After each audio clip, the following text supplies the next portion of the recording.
Thank you for the opportunity. Nice to meet you, kids. We're a big group. This is the biggest group here today.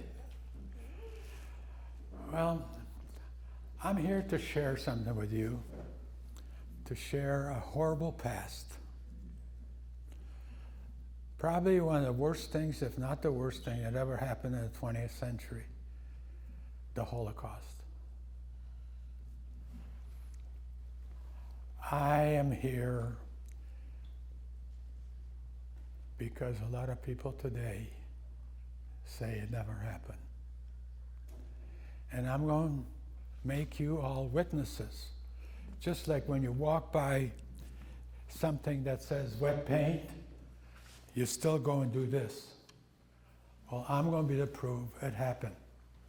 So if anybody ever tells you people it never happened, stand up, look them straight in the eye, and say, you're wrong, it happened. My other reason for being here, to sort of pass the baton to you, that it never happens again. My mother, may she rest in peace, had a saying, anytime I'd get in trouble, she'd say, look, Tishko, do me a favor, go the other way tomorrow. Well, you know what? After I survived this, I'm not going the other way. And I don't expect you people to ever go the other way. And let's go back, and I'll tell you a little bit of my story. The thing I'm going to relate with you, when I came to this country, I started in the 8th grade. I never had the opportunity or the privilege to sit in a beautiful building like this and be part of the community. So it's a pleasure being here, and let me share the story with you.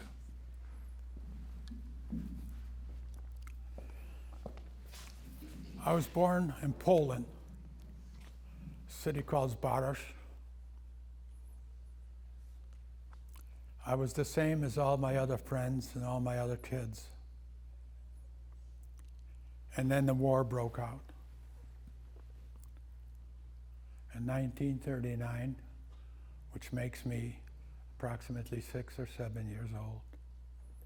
And if you want to do this, just sort of compare, you can put yourself up to what you remember from 6, 7 years of age and walk through it with me. The first thing that happened when the Germans came in, they took my identity away. My name is not now, it used to be Tushko Rocker. When the Germans came in, they took that away, and I had to wear this. That was my identity. Not only my identity, I don't know if you can read this, it says Jude in German, meaning Jew. Now I am a Jew, I'm a proud Jew. But I was a Polak just the same as the other Polish kids. Why pick on me?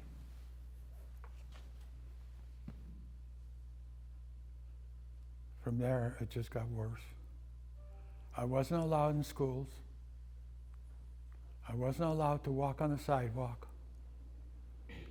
And I was a target for anybody that wanted something that I had.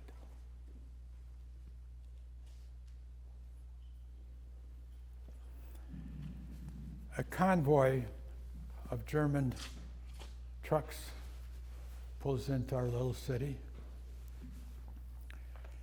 And when the head truck stopped right in front of my house, the co-driver in this army convoy would have a mirror on a long extension stick, which he would observe the convoy in the back. Well, he left it laying on the step to the truck, and being a kid that I am, I picked it up and started playing with it. took it near my house and started annoying bees with it because it was reflecting the sun in it. I see this big soldier walks up towards me, all uniformed and screaming and yelling, and I don't understand a word. I only speak Polish, Ukraine, and Russian. Didn't understand a word. Grabs that mirror out of my hand, which was okay. About that point, my dog, who was my best friend, I grew up with this dog, had a big house in the back. I used to spend my winters in that house with my dog. Comes running up to me, and he barks at the guy, pulls out a gun and shoots him right in front of me. Till this day, I see this dog dying next to me, looking at me, kicking his hind leg and dying. That was my introduction to the Nazis.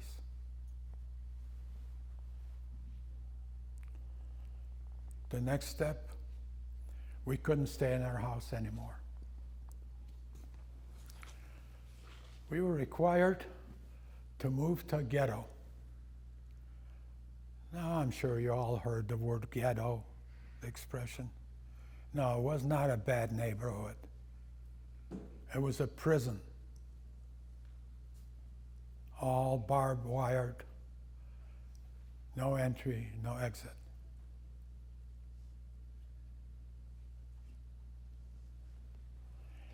They used to visit this ghetto about once a week and round up about 2,000 people and ship them off to different camps like Auschwitz.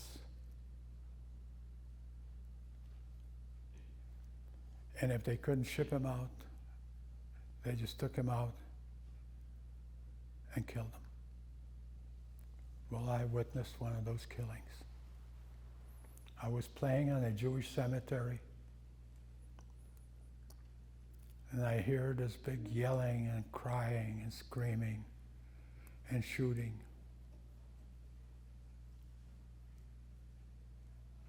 And I'm watching this. It was next to a gravel pit. These people are crying, screaming, they shoot them, they fall into the gravel pit. I watched this for I don't know how long as a kid. I've had nightmares of this. Horrible nightmares. All my life. To the point where I used to wake up wet. My wife would get me a beach towel to wrap myself to go back to bed.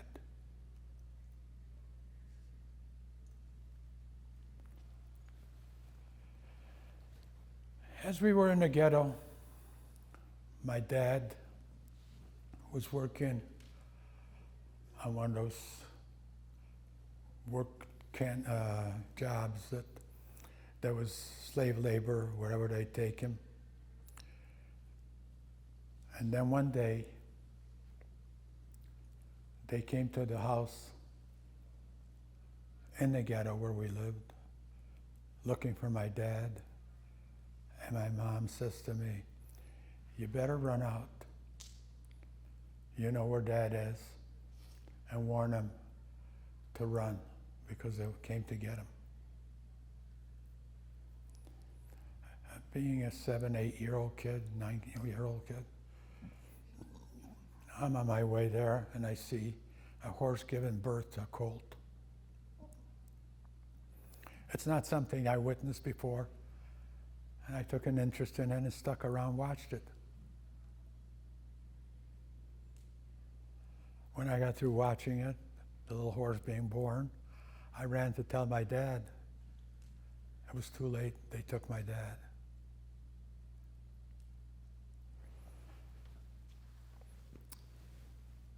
The next morning, excuse me, got it? Thank you. The next morning, my dad shows up bloody halfway here. He was able to escape out of the freight car, which was a cattle car, by pulling up a board in the car at night and jumping out of the car, got hit in the head, knocked out. I guess he laid on the track till he came to it. And then, being the dad that he was, the committed man that he always was, he came back to save us, or tried to save us. Came back to the ghetto, all bloody, and he saw that the days were numbered. He had to build something for the time being till he figures out where we're going to go, what can we do. So he decided to build a false wall in a one room that we lived with 2 other families, 3 families in that one room. So he made like a false wall. If you ever get the opportunity, or if you have ever visited Washington, D.C., the Holocaust Museum in Washington, D.C., just as you walk in, on the right-hand side is Danny's place, you see that wall. Well, my dad was right. Within a few days or a week, there was an Axia. Axia was what they said, elimination. They had to eliminate X amount of people. So they came looking for us. We all ran down up through this attic, down into that carved out piece of the room, and sat there, and we heard them all over.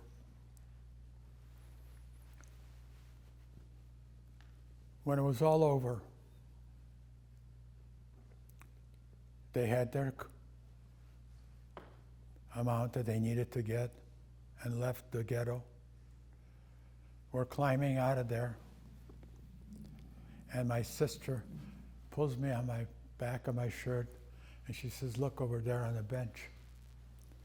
I look back, and there was the baby, that the mother had to choke the baby so we would not all lose our lives when a baby cries. Now, can you imagine a mother having to do that?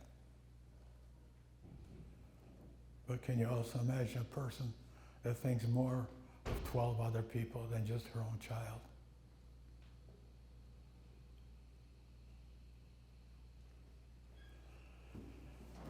Things did not get much better since then.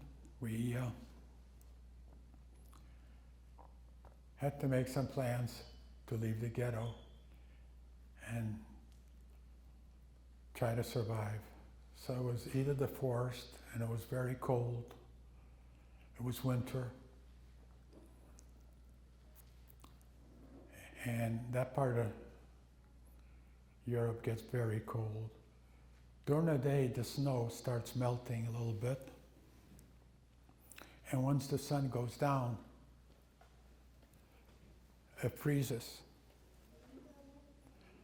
Running through that frost is like running through razor blades. It just cuts you up. Impossible. But my dad, he was sort of a homespun veterinarian and also a cattle dealer. He knew this farm, wherever it was, and he took us to this farm. And back of the farm is where they stored the manure, away from the main house and away from the barn. And my dad jumps into the manure and starts making a big hole in the manure and puts myself and my sister into the manure, covers us up. He says, "You're going to be safe here, because no German dogs or Germans will come near the manure. The farmers don't bring the manure out till the weekend, so you're safe. Mom and I will go and try to find out where else we can go. Well, let me tell you something. We were safe. It was a great night of safe sleep. But I was hoping that my dad would show up, because he gave me final instructions that if I don't come back, you grab your sister the next night and run to the forest. Somehow you'll survive. You may run into some partisans or some other people. Somehow you'll survive. But luck was good. My dad showed up and he grabbed us. In the meantime, my dad went to see the lady that raised him, because when my dad was born, my grandmother became paraplegic from the waist down from the birth of my dad. So she raised my dad, and to her, he was like her child. And the peasants in that part of the world do not get an education. She had an education, the same as my dad, because they had somebody come in and teach him.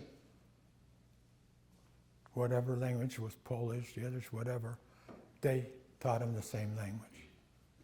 And she had the same amount of education. But she was a poor lady, lived in a little odd little house of 2 rooms, had 2 kids. And my dad and she decided that, she said that if they're going to kill my dad, which is her child, then she wants to die with him, and that's going to involve both of our families. So they decided to put us on back of a hearth. Do you know what a hearth is? It's an oven. If you can picture a pizza oven, you see the half moon where you put the pizzas in, but then there's depth to it. We survived on the back of that depth because there was a false front in the front, and we stayed there. 9 months, I have not seen any daylight other than what came through the roof, because it was a straw roof. At night, we used to sneak out of there for a little bit and go into the main room, because her kids were in bed by then, and stretch. The size of the oven could not accommodate the 4 of us. So my dad worked out a thing where when we lie down on the oven, we all had to lay on this side, and then we get tapped and we all turn around and lay down on that side. That's the only way we could fit 4 people in that oven. Well, I'm 89 years old today. I only sleep on this side or that side. I don't sleep on this side or my back. I can't. Just a bad habit that won't die. We stayed there for the whole 9 months, and one day, her son, who was epileptic, had a fit. And being a kid that I was, I pushed the box a little bit to look out to see him shaking. And I pushed it back. Well, next Sunday in church, he says there's a white devil in his house, because he must have been just coming out of his fit. And he kept insisting that they would come to the house and get rid of the white devil. Well, I complexion-wise, was probably a little whiter than Ukraine's anyway. But not being out in the light for 9 months, I definitely was pretty white and probably pretty ghosty looking. Well, Friday night, we hear a lot of bombing, shooting, and we find out that the Russians have broken through the front and liberated us, which meant Saturday morning we were free people again. We left there, we could hardly walk. We had to hold on to something to walk.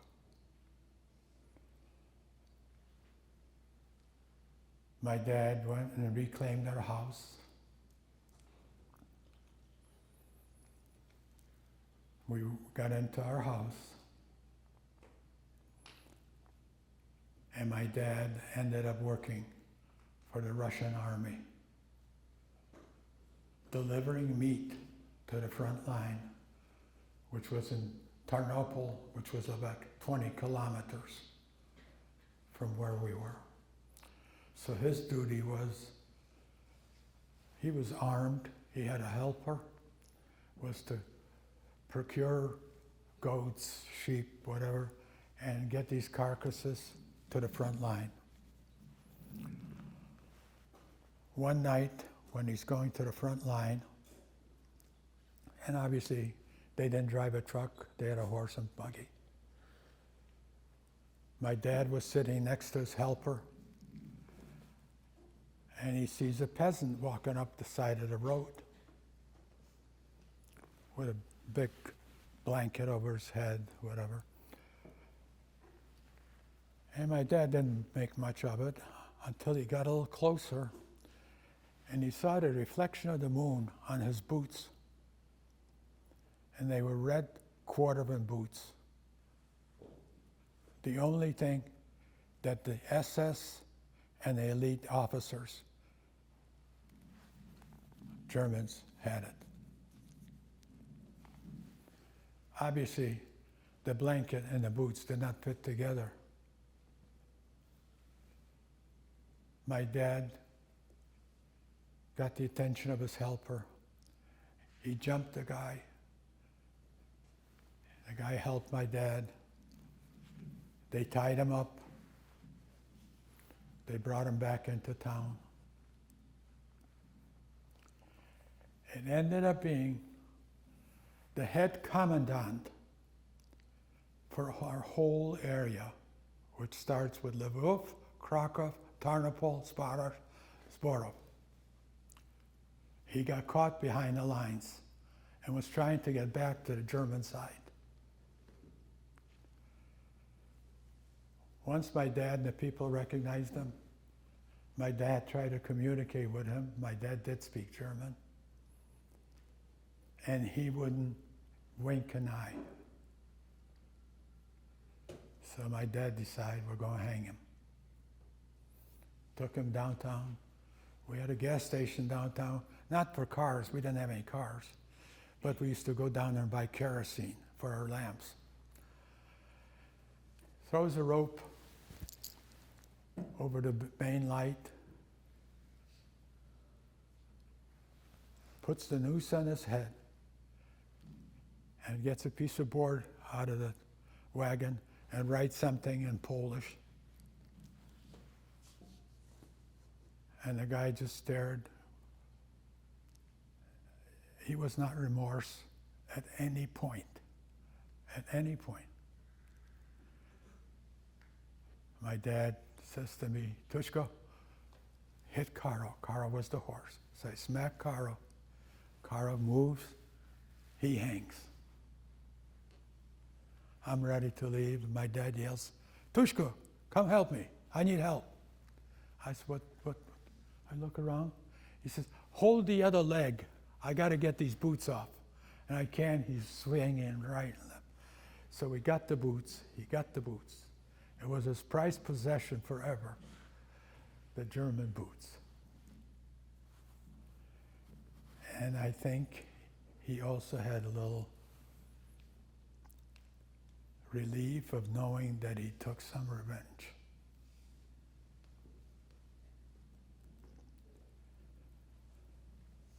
You know, I can't express to you how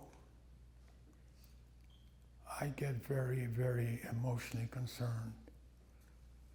And by the way, I did not speak about this to anybody in my family till almost when my dad passed away. My wife made me come out of the closet. I just didn't want my kids to have a different father than anybody else. And I wanted to be one of the guys. So the point that I'm making here, my whole effort, you know, the scary part that this happened, it happened in the most advanced part of our society in the 20th century. This did not happen in Africa. It did not happen in the backcountry of Australia. It happened in Germany. Germany was the most educated country in the world. That's where the Einsteins came from. Medicine came from there. And for that population to follow somebody that was a jailbird, wrote a hate book in jail, and he wasn't even a German. So my fear is, it can happen right here. You know why? Because I don't know if you people know, I'm sure you know, General Eisenhower, who became President Eisenhower. Are you familiar with that? Do you know who Eisenhower was? He was the toughest general in the Second World War. He saw a lot of atrocity. When they liberated the first camp, the soldiers got sick just watching. They called Eisenhower. He showed up with his Jeep, drove into the camp, stepped out of the Jeep, and tears started running down his face. That's like down iron face. He turned around to the subordinates and he said, I need you to go out, get every walking body around here to go through here and witness this and help with the cleanup here. And these are his words. Because somewhere down the line, some bastard will say it never happened. That's why I'm here. I'm trying to prevent it from ever happening. And you know, no, it's not up to me. It's up to you. It's up to you to grab the baton. If somebody tells you it never happened, you can stand up and look him right in the face and say, I know it happened. I touched the person that was there.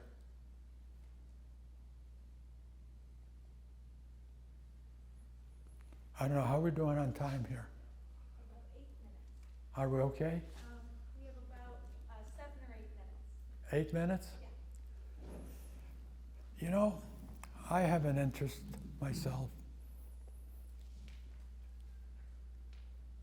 in what your idea is or what your thoughts are. So if you have any questions, I'd like to answer them in the next 8 minutes to the best of my ability. Anybody got questions?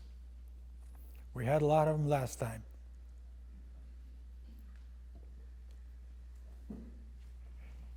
When you guys were in the hidden door, like behind the oven, how did you guys get food? Food? Yeah. Amazingly enough, it must be a big concern because the same question was asked in the last class. We had money and we could not procure food because peasants do not have money to go buy food. So Maria and her husband used to go out at night after the farmers picked their beets and their potatoes. The cut ones they usually leave in the field. They'd pick up a bunch of those and they'd make soup. I lived on soup for 9 months, beets and potato soup. Didn't anybody ever turn the oven on? Did anybody ever? Turn the oven on? All the time. That's how we kept warm. That was constantly on. The way they keep it on, they burn old wood so it burns slowly and keeps the heat in the place, and you do the cooking in it, and it heats the whole place. But weren't you in the oven? I'm sorry? But weren't you in the oven? No, we were on top of the hearth. So if you can picture it, there was like a tunnel, and we were on this part. Oh. Clear? Thank you. Okay.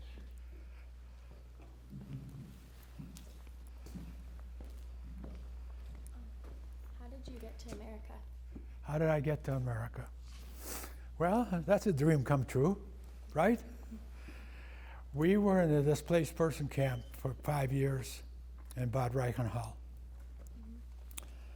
And we had to go somewhere. We couldn't get into Canada. We couldn't go to Israel because the English would not let us in. So a gentleman from Cortland, New York, wrote us a visa, guaranteed a visa, which meant when we come over here, we will not be the burden of the state. He guaranteed.